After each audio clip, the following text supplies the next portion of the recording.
When people ask me what my favorite dinosaurs, I always have the same answer, the Ankylosaurus. But if I were to be asked what my favorite group of dinosaurs were, without a second thought, I would say sauropods. There's just something so fascinating and breathtaking about these colossal fossils. So today, I wanted to rank my favorite dinosaurs in my favorite dinosaur game. Ranking this list wouldn't be as easy as I thought. There are multiple ways to play Ark, but the most three common ways are single player, PvE, and PvP. This is important because the creature could be good in one of these situations, but not the other. This is why I'm splitting up the list into two. The first list combines single player and PvE because they're pretty similar, and the second list will be PvP because it's pretty different from the other two. So yeah, single player and PvE sauropod ranking. Starting off this list, we have the Titanosaur. The Titanosaur makes it here this low on the list because for all intent and purposes, it's built for PvP. I can't really think of any reason why you would tame one single player, maybe to build a cool base off the back of one, but that's it. But the whole mobile base aspect about them is completely destroyed anyway, by the fact that they're extremely slow and big. And in PvP, it's basically pointless because they also starve to death in a day, and most you can mess around with a Titanosaurus in single player PvE, but for the most part, the Titanosaur just wasn't made for single player or PvE. The Diplodocus. Just barely squeezing past the Titanosaur, we have the Diplo. For the longest time, I thought the Diplo was useless, but now I think the Diplo is useless, but with only one S. They can be used to carry around a lot of heavy resources in the early game, like wood, stone, and metal, but if I'm being honest, that's probably the best part about them, and that's not even that good. Their biggest and most obvious downside about them is that they deal literally 0 damage, meaning if you get in some trouble, you have a better chance of getting help from a nearby rock. They do have their multi-passenger saddle that can hold 10 people, which is useless in single player, but can be used in PvE, even though in PvE it's much better if everyone is on their own individual mounts. There are just way better sauropods than the Diplo. The Bronto. The original sauropod in Ark, the Bronto is the first sauropod on this list that I would say is good. They're great at gathering berry bushes, and they have a platform saddle which you can build on. They're unfortunately too big to bring into boss arenas, but the Bronto's biggest weakness is their strength, speed, and size. They actually do a decent amount of damage, but they attack so slowly that they just feel so weak when you're using one or when you just see one in the wild. And they move so slowly that moving anywhere on a Bronto just isn't something you can do or is even fun. Basically, immobilizing the whole point of making a mobile base on the back of them. And even collecting berries with them is a pain, since again, they're very, very slow. The Bronto has good qualities about it, but it just has more bad qualities than good, bringing it down severely. The Amargasaurus. Being the smallest amongst the sauropods, it's the only one allowed to fight in boss arenas, and they're a pretty good choice, with the stats to back them up. They've also of course got their spikes that shoot, which are fun and could be useful. However, their biggest weakness is they're an average creature that only spawns on one map. Sure, the Amarga is good, but doesn't do anything fundamentally that something else doesn't. Its spikes are unique but aren't that good, as they can be destroyed. If the Amarga was a game-altering tame, its spawning on one map wouldn't be that bad, but since it isn't, it's a pretty big weakness of the Amarga, and ruins what could be a very, very good creature. The Brachiosaurus. Even though the Brachiosaurus isn't official in Ark yet, if it's anything like its modded counterpart, it's going to be good. The Brachio can be used to harvest hard resources like stone, metal, and flint, and will have a reduction in all these resources. However, I suspect most people will be using them to battle. They've got a lot of health so they can take a lot of damage, while being able to deal 40 tons of damage back with their stomp. If things are starting to get scary, you can emit a free roar that will even scare Gigas away. The Brachio will be one of the best tames in Ark, and will be amongst the best sauropods when it comes into the game. But the first place winner for the best sauropod goes to the Dreadnoughtus. Stomping its way to first place, the Dreadnoughtus is an absolute unit of a tame. The health and damage on these guys is so absurd that one Dreadnoughtus can 1v1 any of the 3 normal titans, and only a small herd or group is needed for the King Titan, and they're amazing for clearing out waves of OCs.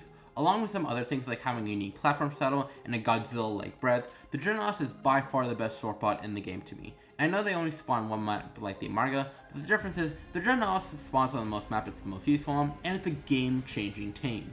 So I think it's worth it, or okay, the Dreadnoughtus only spawns on one map. Concluding the PvE ranking, I'll put up the list from best to worst, but now the list will be shaken up as it's time for us to move on to the PvP list. Sauropod ranking, PvP. I'm going to be quick on this list since I've already explained the pros and cons, so yeah. Coming in last place, we have the Diplo. The Diplo is in last place because it does 0 damage, and its saddle, which is its most unique thing, is practically useless in PvP. Again, it's just better if everyone is on their own individual mount, especially in PvP. So yeah, that's why the Diplodocus is coming in last place. Next, we have the Amargasaurus. Now, I think the Amargasaurus is definitely a big step up from the Diplo, but still, it's not practical really in PvP. It does have aspects. It can set other people and tames on fire.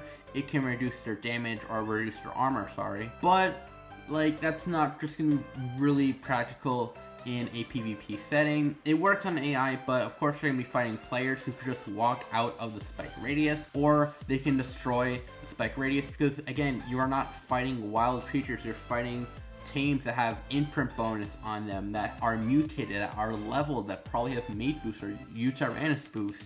So yeah, it's just, you know, the spikes are gonna break easily, and even if you don't break them, you can just literally move out of the radius. So that's why the Margosaurus is this low. The Bronto. The Bronto has a platform saddle, which is always good because that means you can try to make plays on the back of a saddle on the Bronto. You know, you can try to either take out the generator on a base or try to at least just weaken your defenses, while of course your player is pretty defended. They're not invincible, of course, but they are much safer on the back of a platform saddle with a box around them than they are just on the ground or on a normal saddle. So yeah. And they also have a lot of health, which with leveling and imprinting means they're going to be able to take a lot of damage, which is always good in PvP as you're going to be taking a lot of damage. Next we have the Brachiosaurus. The Brachiosaurus, the pros for the Brachiosaurus is they have a lot of health, they can deal a lot of damage, but funny enough, best thing about the Brachiosaurus I think will be its Fear Roar, as it's going to be able to scare Gigas and Karkars away, which is something we've never seen in the game before. So I do suspect it will be game changing, and pretty much everything below a Giga and Karkar, which is almost every, aside from like a few. So yeah, the Titanosaur, coming from last place all the way up to here on the list, we have the Titanosaur. It is the creature made for PvP, and it shows. It can break all structures from metal and even tech. They have a lot of health, they deal a lot of damage to structures and even just like tames, and they again have a platform saddle which can be used to make a play, maybe even a bigger play than on the Bronto. It can shield your tribe, or at least the person riding the Titanosaur. It's just really good. Again, you can use it to invade bases, destroy bases, and make plays. So yeah, the Titanosaur is a very good creature, I will say, in PvP. But once again, coming in first place, we have the Dreadnoughtus. The Dreadnoughtus just has so much going for it. It is insane. It is a very good creature. First of all, they have a lot of health too. They can deal a lot of damage. They can shoot cannonballs out of their mouth, which deals like damage to structures, so it's very good. And their Atomic Breath can disable tech temporarily. So yeah, they're going to be a very good raiding creature to use in Ark, to raid up bases, to take out tames, to take out players. And yeah, they're also going to be extremely difficult to deal with for the opposite, or for the enemy. And yeah, the Dreadnoughtus comes on first place on this list. So yeah, that ends my sauropod ranking list. This is something I've wanted to do for a while now, so I hope you enjoyed. Tell me your ranking of Ark Sauropod. And with that being said, just thanks so much for watching. Like and subscribe. Have a nice day, and bye-bye.